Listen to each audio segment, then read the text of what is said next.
మీద అలాగని అతి సంతృప్తి లేదు. అతి సంతృప్తి ఉండదు కూడా. నిరంతర పాలనలో అతి సంతృప్తి ఎందుకు ఉంటది?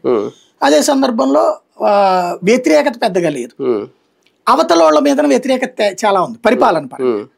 జస్ట్ కులం పరంగా లేదా అడ్వాంటేజ్ కొత్త పార్టీ అదే కొత్తగా అన్నటువంటి రూట్ లో. ఇంకోటి ఇంతవరకు తేజస్వి యాదవ్ సీఎం కాలేదు, అదొక రుచి చూపించడం అన్నట్టు. బట్ అతను డిప్యూటీ సీఎం గా చేసినప్పుడు అరాచకాలు చేశాడు అన్నది పబ్లిక్ చూశారు. కాబట్టి ఎట్లా ఉంటది అనేది చూడాలి. ఇక్కడ బేసిక్ గా ఏంటంటే ఓ రకంగా చెప్పాలంటే రౌడీ రాజకీయం కావాలా, సాఫ్ట్ పాలిటిక్స్ కావాలా? అదే అక్కడ బీహార్ కానీ ఉత్తరప్రదేశ్ కానీ నార్త్ ఇండియాలో ఎందుకు ఎదగలేదంటే ఈ కుల రాజకీయము, రౌడీ రాజకీయము, అరాచకపు రాజకీయం వల్ల పరిశ్రమలు అక్కడ పెట్టాల. మన దక్షిణాది సక్సెస్ అయింది అక్కడే.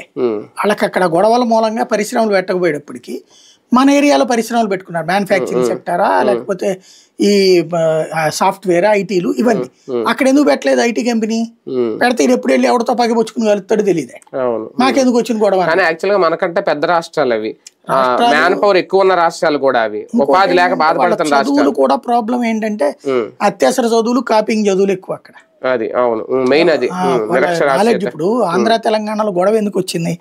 ఆంధ్ర వాళ్ళు బ్రిటిష్ వాళ్ళ కాలం నుంచి ఇంగ్లీష్ చదువుకున్నారు కాబట్టి అడ్వాంటేజ్ అయ్యి ఉమ్మడిగా ఉన్నటువంటి సందర్భంలో ఎక్కువ ఉద్యోగ అవకాశాలు మనం కొట్టేస్తున్నాం అని.